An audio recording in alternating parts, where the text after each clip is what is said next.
संजीवनी शिक्षा भवन वार्षिक उत्सव और विज्ञान मेला पालित हो जाइछि। पटामुंडई ब्लॉक सानचरिया पंचायत बोधगा संजीवनी शिक्षा भवन वार्षिक उत्सव और विज्ञान मेला पालित हो जाइछि। कार्यक्रम को सरपंच निराकर बारिक प्रदीप लगाई उद्घाटन करथिले। एही अवसर में अनुष्ठित सभारे संजीवनी शिक्षा भवन प्रतिष्ठाता फकीरचरण मिश्र सभापतित्व करथिले। कार्यक्रम में केन्द्रापड़ा विशिष्ट शिक्षाविद बलराम पड़ाई, अजाम्बर प्रधान, राजेन्द्र मिश्र, सुरेश चंद्र राउत जोग देथिले। कार्यक्रम में उद्यापनी उत्सव में पटामुंडई ब्लॉक सोशल ऑडिटर तथा राज्य यूनिटर साधारण संपादक युवा समाजसेवी नलिनीकांत स्वाई, सुरेश चंद्र स्वाई, प्रियरंजन विश्वाल, प्रताप हरिचंदन, युवा सांबादिक हिमांशु महंती, अशोक साहू सम्मानित अतिथि भाव जोगदे ग्रामांचल शिक्षा क्षेत्र में संजीवनी शिक्षा भवन एक माइलखुंट भाव पटामुंडई अंचल में बहु मेधावी छात्र छात्री तैयारी करछन्ति। शेष में अनुष्ठान संयोजक तथा युव शिक्षाविद चितरंजन मिश्र धन्यवाद अर्पण करथिले। विज्ञान मेला 75 प्रकार प्रकल्प प्रदर्शित हेउथिबा प्रति छात्र छात्री मानक सम्मानित अतिथि मानक द्वारा पुरस्कृत करा जायथिला।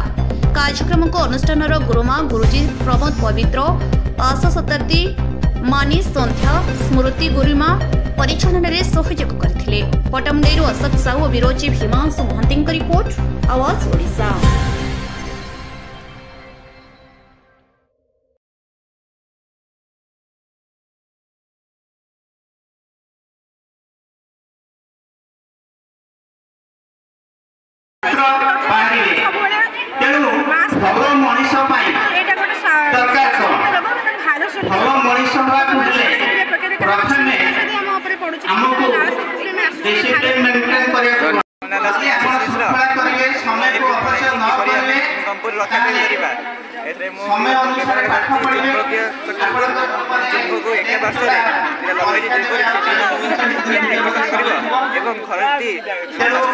अवसर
पाई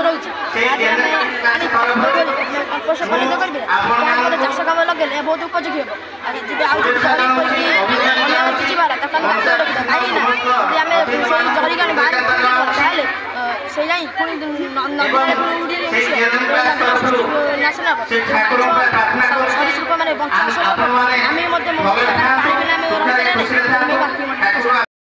समाजसेवी दुर्बल सेवा कला परिषद सभापति संजीवनी शिक्षा अनुष्ठान आज कौन एक सौभाग्यर कथा कि आज विश्वर महान व्यक्तित्व विवेकानंद जयंती दिन पटामुंडई ब्लॉक अंतर्गत सांजरिया ग्राम पंचायत बोध गाँव में संजीवनी शिक्षा भवन अनुकूल वार्षिक उत्सव पालित होती।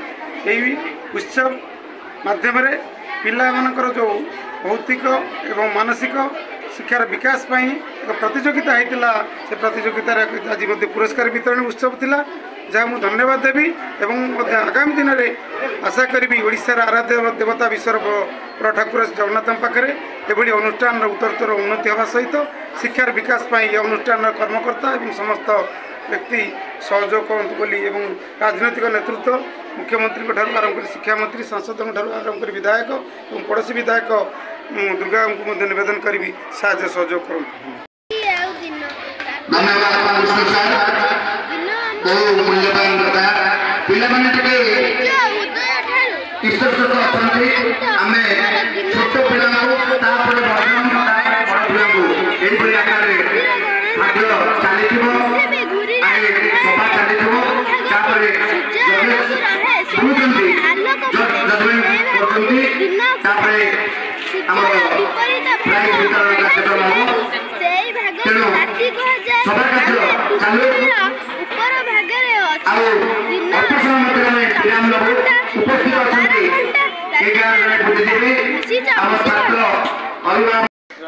Science teacher Gogoi nodal high school